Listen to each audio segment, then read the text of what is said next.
Hi,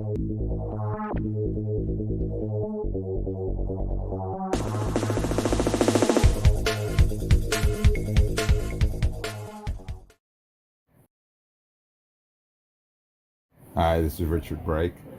You might know me from Rob Zombie's film 31 and from the new one, 3 from Hell. And you're listening to Movie Madhouse.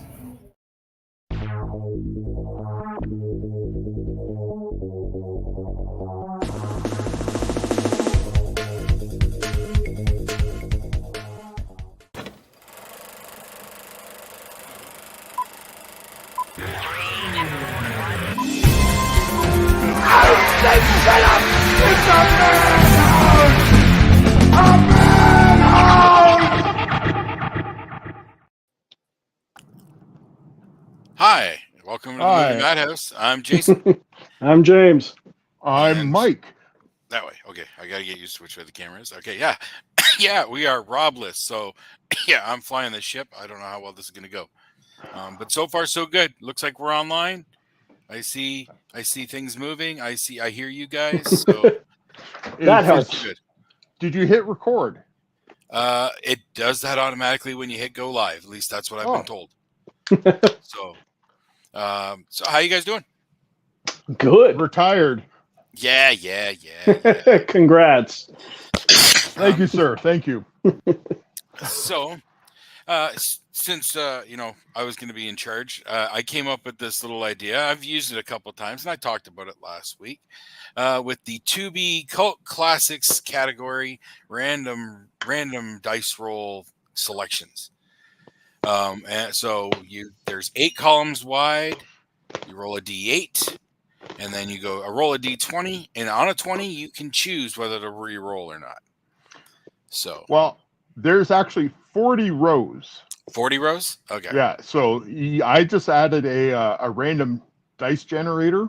Okay. To my mix. So I'll get the 8 columns, and then I'll just a D40. A D40, yeah. And it's I think the deepest I've gone is 27 so far. I got to 32, but I didn't click on it. No? No. I'll you are afraid? No, I wasn't going to have time to get through it. So, okay. Not for this show anyways.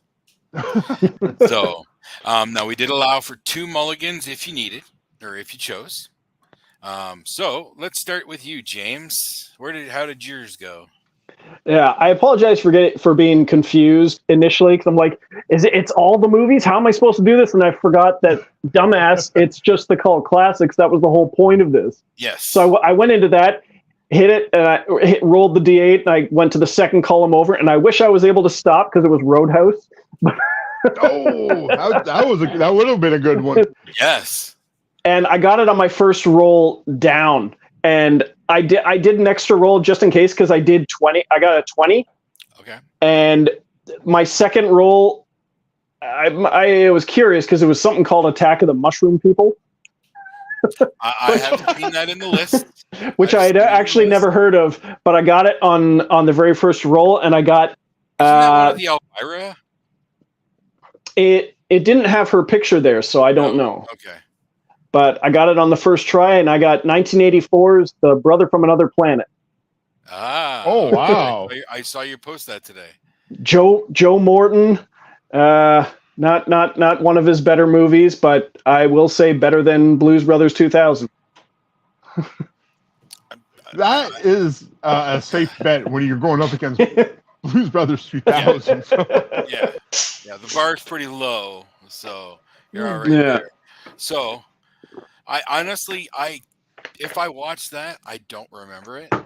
I remember one brief clip from watching it because it's from 1984. I don't know that I remember it from the 80s or the 90s, but I remember one brief clip which actually takes place towards the end of the movie. So I've been aware of it for a long time. Okay. Well, I remember of it. I just don't remember if I ever watched it. Yeah, it's not very memorable. No. What, no. There's anything that stands out? It feels like a first movie. It's actually his fourth movie, and I'm a fan of some of his movies, like Lone Star, which I think is an all-time class. Hold on a second. Backtrack a Yeah? second. You Okay. in and out on us, and we didn't hear the name. What did you say there? Who's it? I'm sorry. It's a film by John Sayles, who did, I'd say he's most known for 8 Men Out, Lone Star, Okay. and this was actually his fourth movie. It feels like a first movie because it's very dialogue heavy. You have Joe Morton playing an alien who crash lands on Ellis Island, of all places. That's the proper place. Ends up in Harlem, and because he's unable to speak, every person he comes in contact with has to do the heavy lifting of the dialogue. And the dialogue isn't bad. It's fine. It's a very talky movie, but it really didn't need to be about an alien who escaped from some planet, who's being hunted by 2 white bounty hunters who are dressed all in black. One of which is played by John Sayles because he used to act in some of his early movies. The other one played by David Strathairn, who acts in a lot of. He's known for being in a lot of John Sayles films, but his only real thing is he has 3 toes on each feet, which you only see once. He occasionally can heal people or himself with he just puts his hands on them. You see this little yellow glow. He can also make mechanical things work. Kind of, yeah. But he can fix arcade games and mechanical items by just touching them. I have seen this. I distinctly remember this is one of the multiple weird flicks that I watched late at night at my grandparents' place on a weekend when my parents would take off for the weekend. I'd be at my grandparents' place. They're long in bed. They had the movie channel.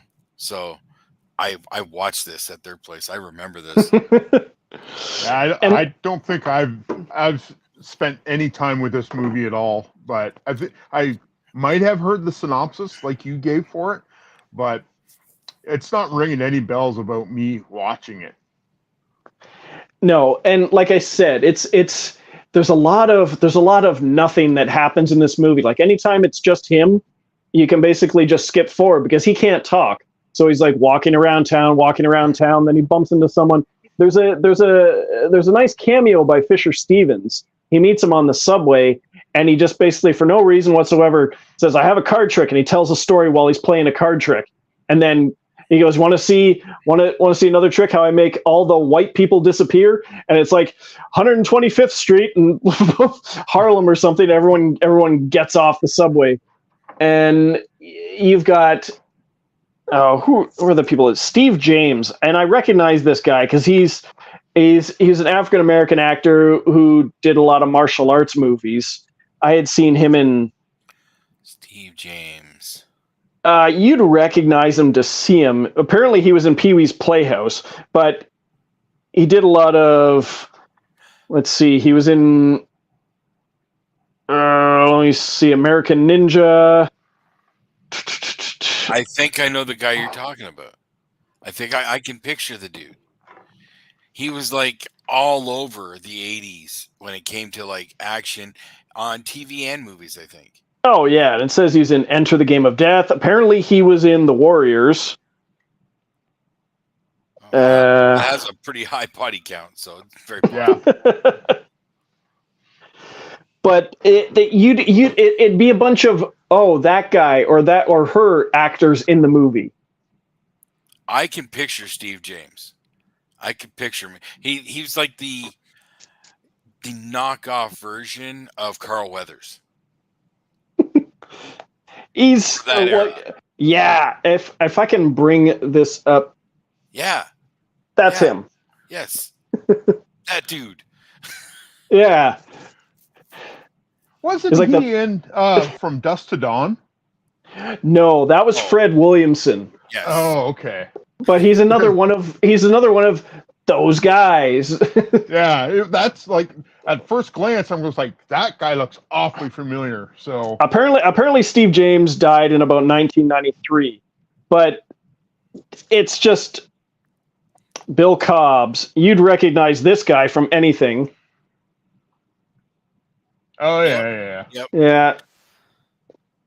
So it's kind of who's who of like 80s, 90s actors, and he's just going from place to place and person to person. And the two bounty hunters don't say a lot. They have a really, really poorly choreographed bar fight that they just completely like effortlessly toss guys around the bar.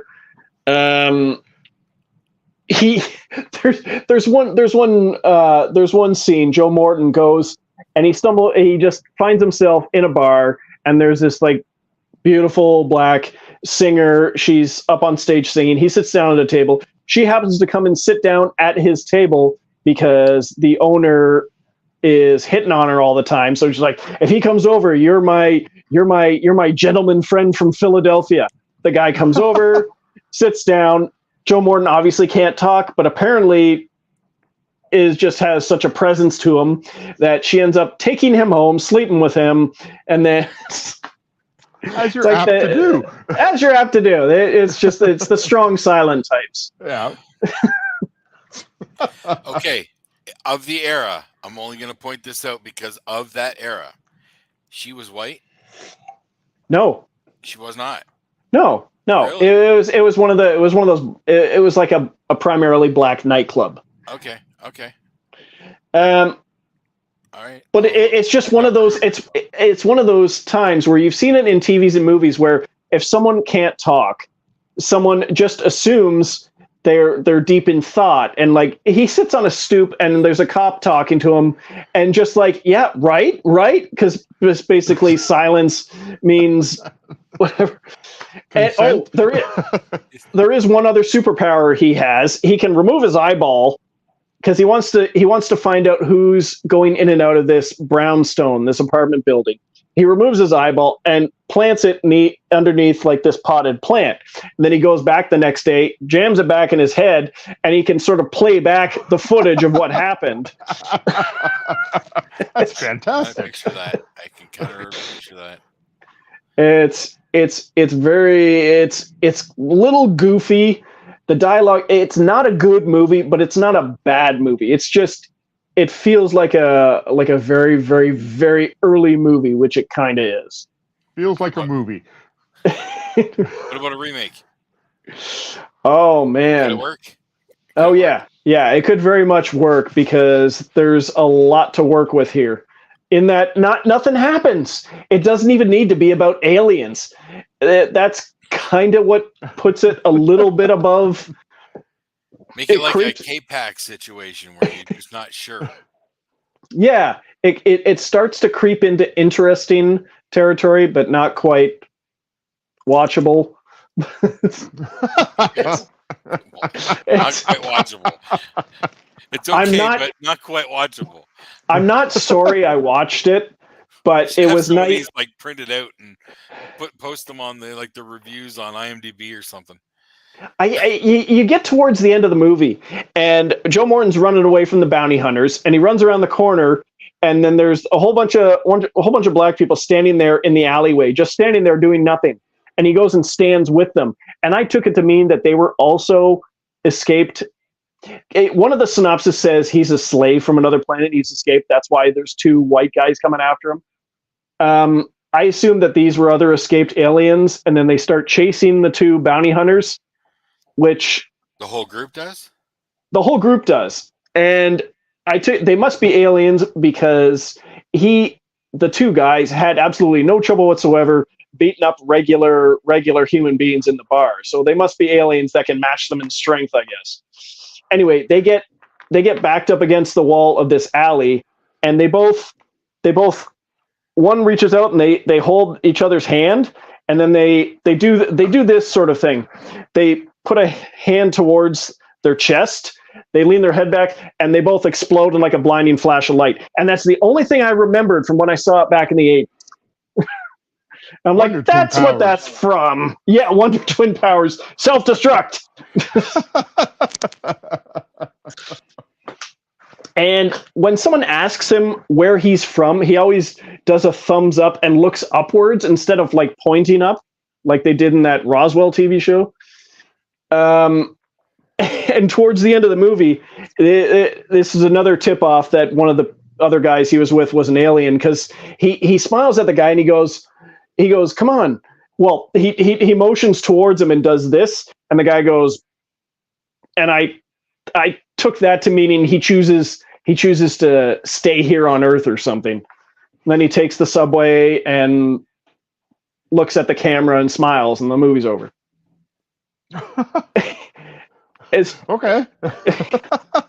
exact, right? You're just like, really? That's it? Well, Like would a you less want funny more? The Jerk. The what? A less funny The Jerk. Less funny the jerk. Oof. No? Well, no, The Jerk is a good movie. This is not a good movie. It's not a complete waste of time, but it's not a good. Okay. I don't want to disparage the movie anymore. The dialogue, I'll give it one positive, and it's the dialogue. And I suppose what there is of it. Yeah, what there is of it, because there's nothing wrong with the dialogue. It was just an uneventful movie that didn't need to be about aliens.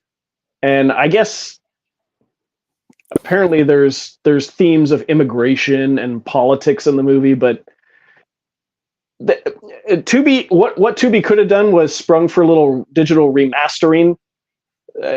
Wouldn't have hurt. Tubi. So, Mike, I know you really got into this whole dice roll thing. You had multiple. Well, it said you got a hold of me. I think it was early last week. It said Rob's going to be out, and he asked me if I wanted to sit in. I went okay, and I dove right into the joy of rolling the dice and letting the dice gods decide what I watch. I was excited for that part. Yeah. Oh yeah. It's scary. It can be scary. This came about because the one day Jason texted me, goes, give me a number between 1 and 8, and then a number between 1 and 20. Like just out of the blue on a text message. Mm-hmm. Like, I don't know. So I gave him 2 numbers. He goes, nope, try again. I was like, what do you want on from something me? foreign. I was trying to get away from foreign films because I was in the midst of all the film festival stuff.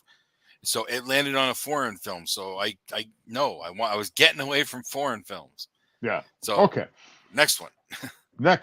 So I have dived into this idea with both feet, and the first one that I rolled up was Dark Star, John Carpenter's Dark Star. Oh, his first movie. Oh, I've never seen that. I watched that. I didn't take a mulligan off of that one. This is the first time I've seen that one. It was a first movie, and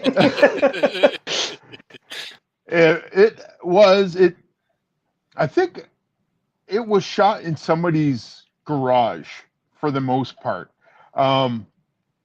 There was maybe 4 characters you saw on screen. There was a couple disembodied voices, some very bad CGI for computer graphics. As this was okay. I want to give you the gist of this one, because this is not the one I'm kind of leaning towards as my one that I watched. Oh, your official selection. My official. This is an honorary mention. Honorary mention. They had a semi-sentient bomb. The mission of these guys on their spacecraft was to go around the universe and blow up possible unstable planets. I don't know why, but they have done 19 planet destructions because we were working with bomb number 20. Bomb 20 developed an existential crisis about being a bomb and wanted to commit suicide inside the ship, and they had to talk the bomb out of that. Really weird. Really weird. Oh, this is weird. This is really weird. Apparently, the ghost of the podcast says it is all about the dialogue. I think back to James's comment about his movie. So the spirit of the podcast says it's all about the dialogue. The spirit of the podcast. Yes. Is this something you guys developed after, or No? Well, I'm assuming that's Rob from wherever he's at. oh, chiming okay. in. He's in Windsor, I believe. Well, that's why I thought it felt so much like a very first movie, even though it was his fourth, was because it was very dialogue heavy. How was the dialogue in Dark Star? Oh, it was horrendous. To waste film on a remake of this would be a crime against humanity. And Kodak and film, just let it lie. Just let it have its moment. When it did it, what? But knowing who made that, whoa, okay, you popped in and out like James did earlier. That's weird. Yeah. All right. Okay. We're good. We're good. Knowing what you know now, do you see where Carpenter goes from there? Like, can you see that where he gets to? Do you see potential? There is potential because the scope of this movie was pretty grand. He just didn't have the chops yet to affect what he wanted. Okay.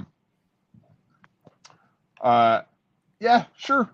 Maybe he can do a remake of it, like modern it up a little bit. It might look okay. Okay. There is a plot device where they have captured an alien and they're keeping the alien on the ship. The alien is a fucking beach ball, a literal beach ball. They have 2 rubber feet that it sits on. They have a stagehand just off camera shaking it to indicate that this thing is alive and talking to one of the crew members. It escapes and wreaks havoc through this ship. It's a beach ball. I've seen that clip. Yeah, I've seen that clip. If you're curious about this movie in any way, shape, or form, find the beach ball alien scenes, and it'll turn you off of looking for any other things about this movie. Because it was the most ridiculous thing that I had ever seen. They were talking to patterns of color on the wall, like the old. Remember the old disco lights that would dance to the music in like certain stereo cabinets. Yeah. Yeah. So one of the guys, they had these lights on one of the walls, and they were reacting to these lights like they were aliens as well.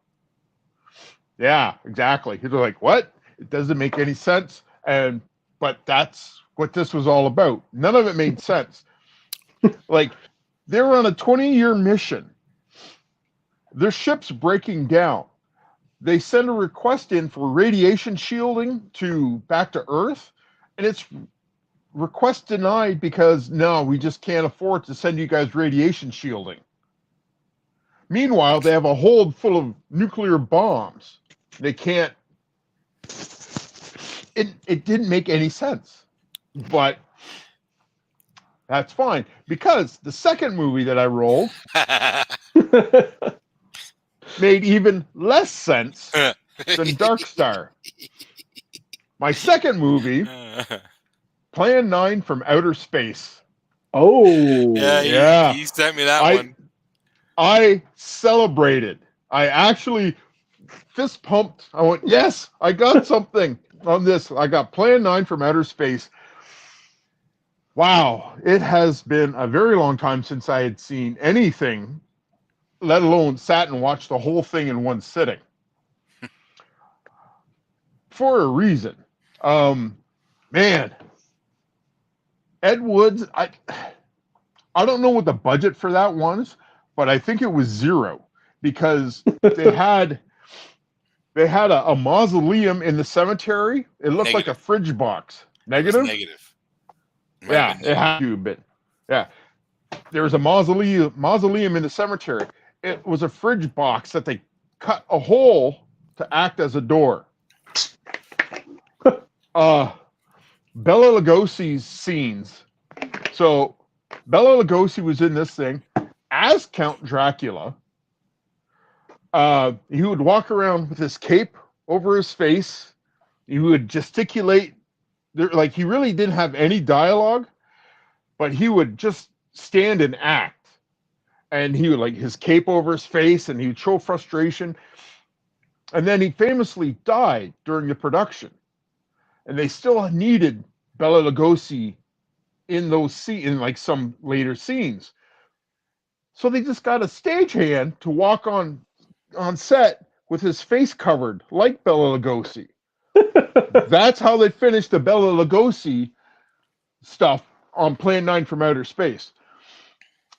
Tor Johnson, the large zombie, that poor cat, he had to sit there and hold a woman in his arms for, it looked like, 10 minutes. And the more the camera stayed on him, the lower this woman dropped as Tor Johnson's arms started to fatigue before, like, the cops tried to shoot him several times. Didn't work. The one cop comes up with a hunk of wood and clonks Tor Johnson over the head with it, and that's what did him in. He was bulletproof, but not plank proof. Not plank proof. Yep. That movie. Can we get a remake of Plan 9 from Outer Space? That's what Ed Wood was, wasn't it? Yeah, I think that's what it was. But if to do like a faithful rebooting of Plan 9, we might have the technology to actually make it palatable. Because but is there a sensible story? You can wash a good story out of this, because will it be recognizable from the original material? Maybe if there's enough old people around, so like I remember this. But I can't take a maybe on that. I can't take a maybe. When it comes to remakes, you can't be shitting on the original material. If you change too much, that's shitting on the original material. But everybody shits on Plan 9 from Outer Space. That's the whole idea of Plan 9 from Outer Space. Well, is you get shit on. That's true. That is true. You should try and figure out whatever the story is and kind of do the exact opposite. I have a very, very, very vague memory of watching, I think, Plan 9 from Outer Space when I was a kid, and thinking it, like watching it as a serious horror film. I never watched the original. I only watched Ed Wood. I've never seen Plan 9. Okay.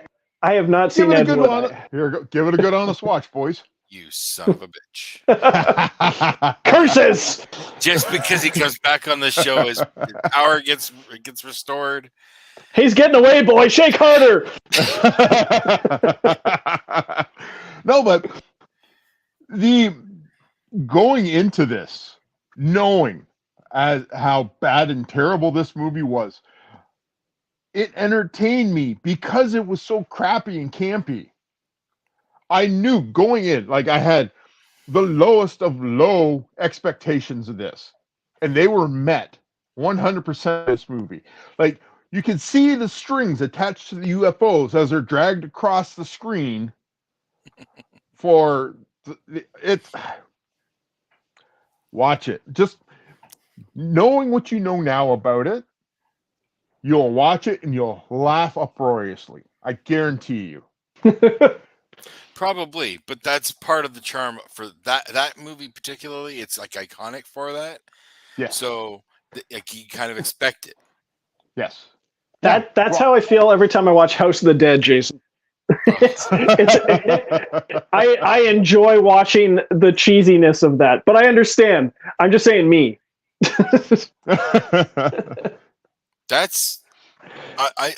I honestly am surprised, but I don't think any of his flicks are on Tubi. No? I want to say they have been, because there's a few that didn't get any recognition at I don't think all. I've seen any of his flicks on there, but honestly, if I did, I know I'm just blowing right past it. So that's yeah, that's no cool. way. I'm just Yeah. That is. It doesn't matter. I do how many times I do this. If I land on any of his flicks, that's an instant pass. No fucking way. I will not. I'm not giving that fucker any of my time. Hell no. Which, what brings me movie to the third. Oh yeah. Oh no!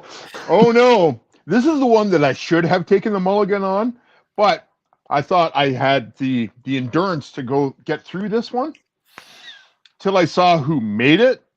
It's an asylum flick. Ooh. Now, let me just say that's karma, bitch. That random one that we talked about earlier that I finally landed on, that was the night of Transmorphers, motherfucker.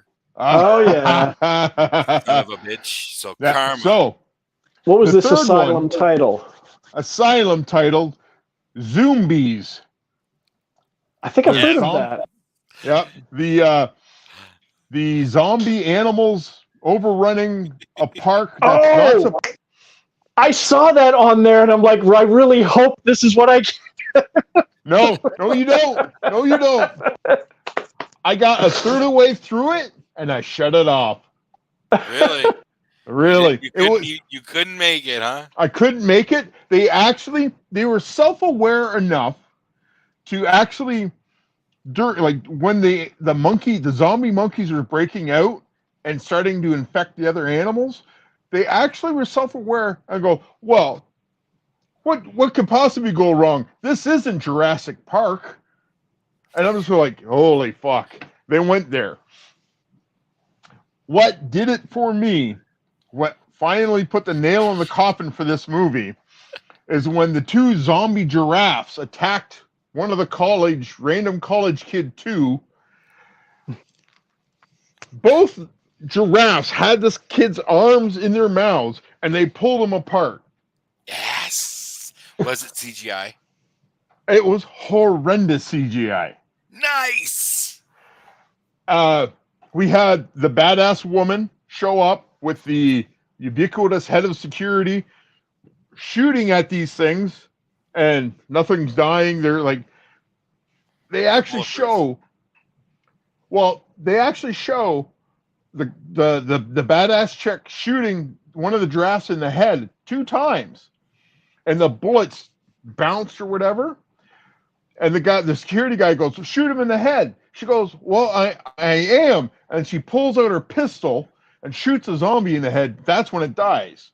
So what was she shooting with it before? A pistol.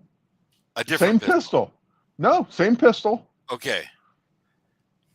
What the fuck? Right, exactly. That's why I shut that motherfucker off. Did they just loop the same effect of the bullet shot or whatever? Yeah. They just reuse the same effect? Yep. That's why. Then at the beginning of the movie, they have the lovable little Muppet. She was the daughter of the CEO. She had befriended this, I think they called it a cross river gorilla, which there's no such thing as a cross river gorilla. You were so anxious to see that gorilla eater, weren't you? No, but they were friends. They were talking sign language to each other through. You wanted that gorilla to eat her, didn't you? Yeah. Yeah. I know. But that wasn't ever going to happen because the gorilla was the hero of this movie. I didn't see any of it. Okay. I didn't see any of that part. Okay. But that gorilla was going to be the hero of the movie because everybody else was completely replaceable. But that gorilla, they spent a lot on that budget to make that gorilla the star.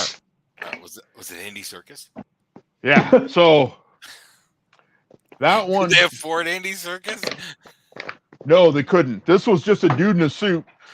So a dude from the circus. Oh, this is bad. It was just fucking Asylum. That's yeah. Well, they do that every time. I got through Transmorphers, man. So yeah, movie the fourth. today. Cleanse the palate of the zombies nastiness. Well, there are some gems on there. Yes, sir. Yes, there are. I got Foxy Brown. Which I've Pam never. Grier. Oh. Yeah. This is such a. It is what it is. Is it a blaxploitation? Oh, absolutely. Okay. But this is Black Power, and Pam Grier is the kick-ass woman, and she just a bad motherfucker. She's Shaft without a shaft. So Get it, girl. get it, girl. But it was. I had fun. Again lower expectations. You know, I there's had an fun. I SNL watched it. bit. There's an old SNL bit about lowered expectations. Yeah, exactly. That's how you subtitle this episode. Lowered expectations. So, Pam Grier, fantastic. None of the acting was good, but I knew that going in. I appreciated the fact that I knew I was going to not watch this for the acting. The gunshot special effects was somebody just pouring like craft paint, red craft paint all over the place. That was it. There was no squibs. There was no trying to make it look like blood. It was like you go to the dollar store, you buy a tube of red paint, boom, there you go. And at one point, one of the girls got her throat cut, and there was a stream as thick as my thumb of bright red paint come pouring down off the bed. And I'm just like, it's fine. I'll take it. They worked with what they had, man. Right, exactly. Racist language. If you watch it now and you're sensitive at anything, you're not going to have a good time with this movie. Do they say the N-word? Yes, they do. And there's a bunch of white guys saying the N-word. Oh.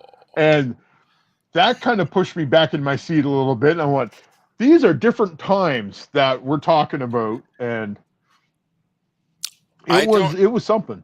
I don't know if it's on Tubi, but I have had in mind for a while a classic Richard Pryor flick that I want to revisit because I know I watched it a bunch when I was a kid.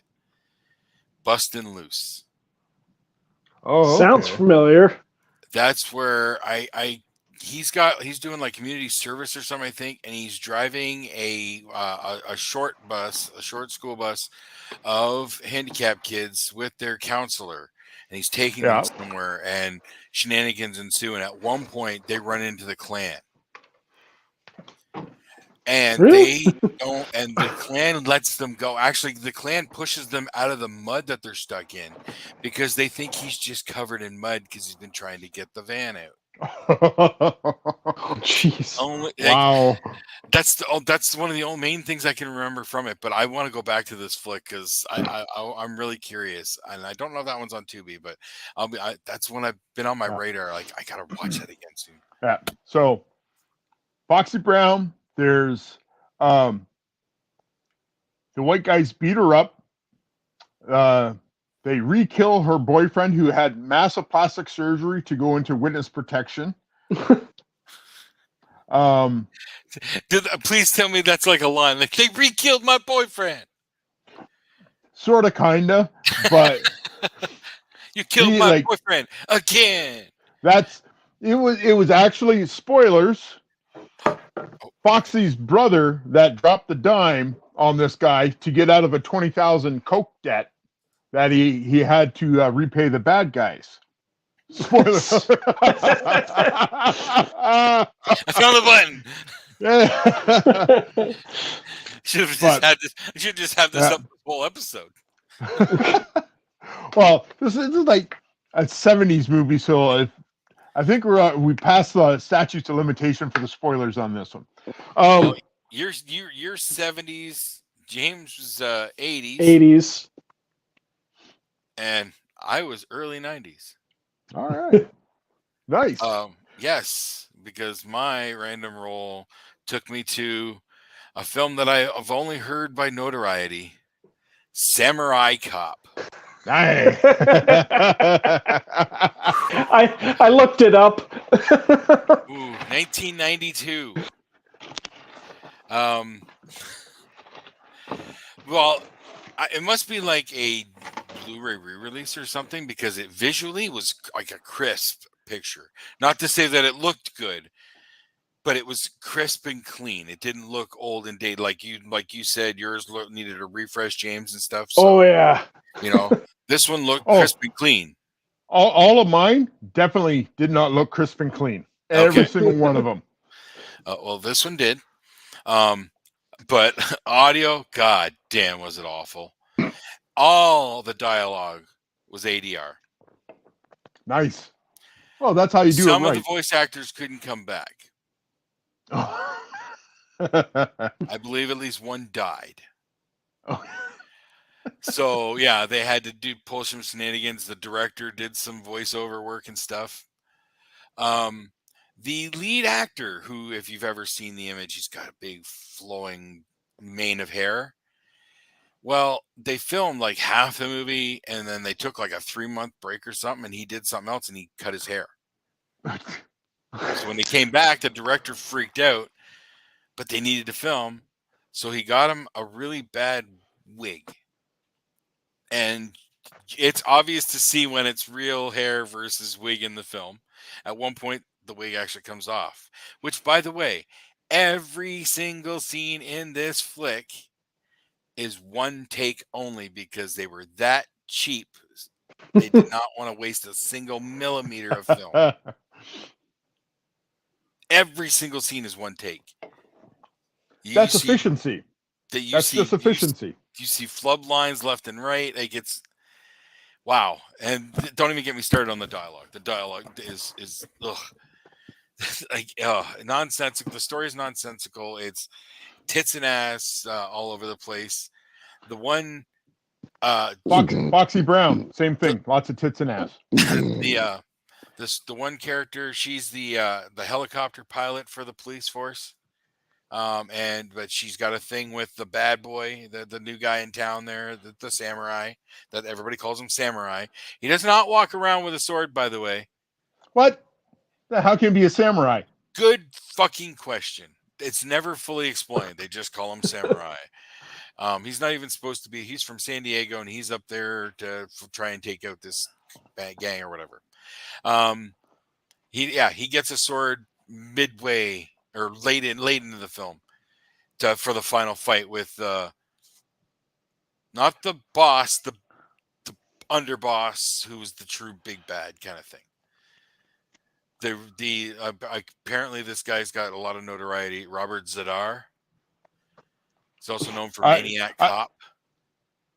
Yeah, the guy with the big chin, the jaw. Yes. Yeah, that guy. He's like the underboss, which, by the way, named Yamashita. Yeah, I'm looking at IMDb right now. He is nowhere close to being Japanese. Nope. Like he might be able to find Japan on a map, but wow. Yeah, that's where the only real sword fight comes in, is between them two at the end of the film. So, yeah, it's god awful, but it was like watching a car wreck. I couldn't look away. I really was fascinated with just how bad this was. And I guess that's part of its cult charm. Like, a lot of people like it for that too. I pushed myself through it, but it was kind of fascinating just how bad it was. Now, is it the Room level of cult badness? The Room is still the worst. Okay. Because they were honestly, you can at least feel that they were at least trying to make they knew what they were making, kind of thing. Samurai Cop or The Room? Samurai Cop. Okay. Oh, okay. Samurai Cop, they know what they're making, and they did actually make a sequel 25 years later. The main actor apparently hated the flick, Had no idea it had a cult following until like something like I think 10 to 15 years later. Had no idea it had a cult following, and then apparently they did a sequel in like 2015 or 2017 or something. So Wow. I know it, and I know it's on there. I saw it on the list. So I'm not gonna say I'm going to watch it, You but I have might to. now. You're a I might completist. now. You have to watch the series. Did they back up a cup full of money for him? I have no idea, Cup but full it of is money. him. It is the original actor. So Bunch of Chuck E. Cheese tokens. Is that even a thing anymore? I don't even know. Does Chuck E. Cheese still exist? I'm sure there is somewhere. Now I didn't do another dice roll. I just did like close my eyes and move the button around a bit, and I'm halfway through watching Ski Patrol. Oh, Ski Patrol! I saw that in the theater. I know I watched it a bunch back in the day, but I don't remember anything from it. Outside of, I do remember Murray, the Leslie Jordan character, the short wannabe boss guy. I don't know if it holds up. Rental. Really? I really don't know if the movie holds up or not, because you think back to parts and it's like it seems really dated, but I don't know that I've seen it since. It was a Paul Maslansky film, the mastermind behind Police Academy. I remember loving it. We saw it like twice in the theater, I think. It is stupid. It is slapstick. It is a little bit raunchy. Pure 80s. Oh, 80s. It is completely 80s across the board. They even, I think, pushed boundaries a little bit, because that might be one of the first times I saw. I've only watched like the first like half an hour, but the crazy dude has showed up. Oh, the guy with the two imaginary friends. Yes. Yeah. And he's snowboarding, and I feel like that's the first time I ever saw a snowboard. Snowboards weren't quite a thing yet. That's back true. In the 80s? You should watch. Yeah, that makes sense. You should see if Ski Patrol is more like the fun, wholesome one. You should watch Ski School. I feel like no. Ski School is also like the funny one. No, Hot Dog the movie. Holy cow! I watched that. I watched it. I don't remember it, but I know I watched it. I know I watched all of those. I watched all of those stupid, raunchy comedies. Yeah, because my parents didn't stop me. So what else were we going to do? There was no internet, and I said all we had to do is go watch fucking terrible VCR movies or VHS movies, and we're gonna watch anything that comes with a ski or a hot dog or something like that. Local video store, which I'm not gonna name names, but they were pretty lenient on carding for certain types of flicks sometimes. So. As long as you didn't go through the swinging doors at the back, they didn't care. Yep. It was Beaded Curtain, I think. Beaded Curtain Beaded Curtain. Yeah, at the one. Mine was the swinging saloon doors. Okay.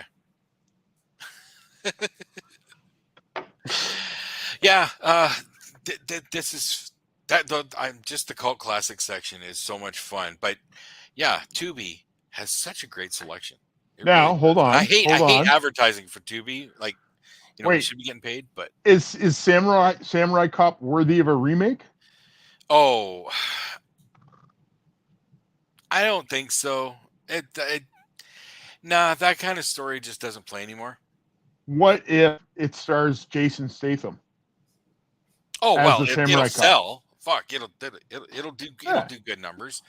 I don't know about theatrical. Might have to find a streaming home or something, but it could possibly work, but I don't know. That story, it's pretty generic. It'd be hard to make it stand out and original. There's always ways, though. There's always ways. We just have to bring in a cute monkey with a kid, right? Right. Yeah, cute kid. Change up a bunch of the actors. Oh, egg wash them. I was starting to say the helicopter pilot for the police in Samurai Cop. Boom! First sex scene you see, it's her, right? It's her and him. They're, it's whatever it is. she's a fucking slut.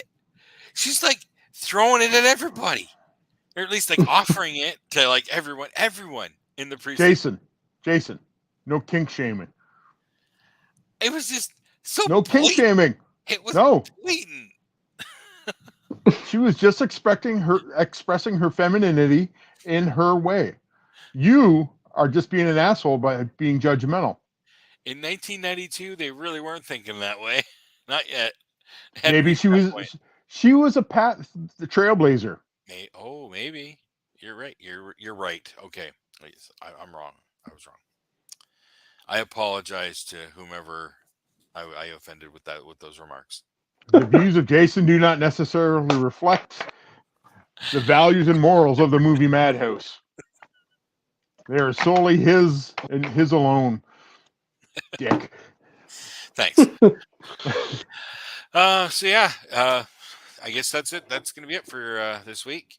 You know, Tubi's those random watches can be pretty fun. I'm not going to stop. I know you stopping. You got plenty of time on your hands.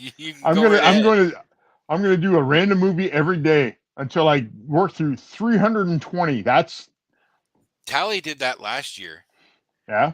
Where he watched a new movie to him every day for an entire year. And nice. Yeah, like a new movie every day. What do you do with this? What do you do with this information? Nothing, but it was just a personal goal, and he did it. I don't think he start a podcast. Did he talk about it? If only he knew somebody that knew how to podcast. He doesn't like to talk about stuff. Well, you don't either, but we'll find somebody. James just chimed in. Hey guys, sorry I'm late. Hey. Yeah, well, sorry, right. James, because we're about to wrap it up. Better late than never. So yeah, it's always going to be fun, and yeah, we'll probably be doing this sort of thing on the regular, maybe. You know, it feels time. It's Tubi talk. Yep. Tubi, yeah. I've also heard good things about Pluto, but I think it's more TV based than movie based. Because there's still a bunch of films out there that they don't exist on any streaming service. Oh yeah. Well, Plex has a big selection as well. So you're Plex has their own content. I think Plex was just like a personal networking thing. But I think Tubi has original stuff as well. Ever since they got bought out by the big company, yeah, they started putting out Tubi originals. Yes, because I watched one. I'm pretty sure I talked about it. An animated flick called Millennial Hunter. Yes. Yeah, that was a Tubi original. Yep. That's how I got turned on. That's how I got turned on to Tubi. Is you talking about this Millennial Hunter, and then it was just downhill from there. Have you watched that? Yeah. Yeah, and what'd you think? I watched it. Great reaction. I watched it. All right. Well then, I guess for James here. Whoa, hey. I don't mind Tubi. I'm kind of heralding Tubi right now. I have been for a little while because I've sold my friend Brad on it, but he's a huge cult film guy, so he was just giggling like a squirrel girl when I showed him that section. Well, when there's so many, like at least 300 titles to choose from in the cult classic section alone, you're gonna find stuff that you're gonna love or hate, and you're gonna enjoy the time that you spend diving into that pool. Yeah. Yeah, exactly. if that's your bag, but they have other categories and there are some other selections that don't come up in the cult. I have seen some legit first time watches on there that were good.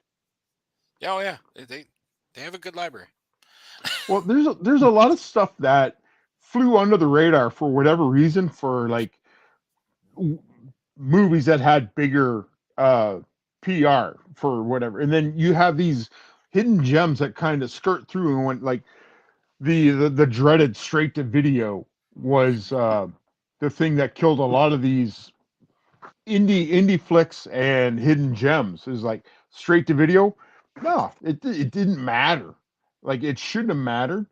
But you look at stuff like that. Well, it's stuff that we should have watched, but we were never given the opportunity to watch because we were told straight to video is bad, and it's And not.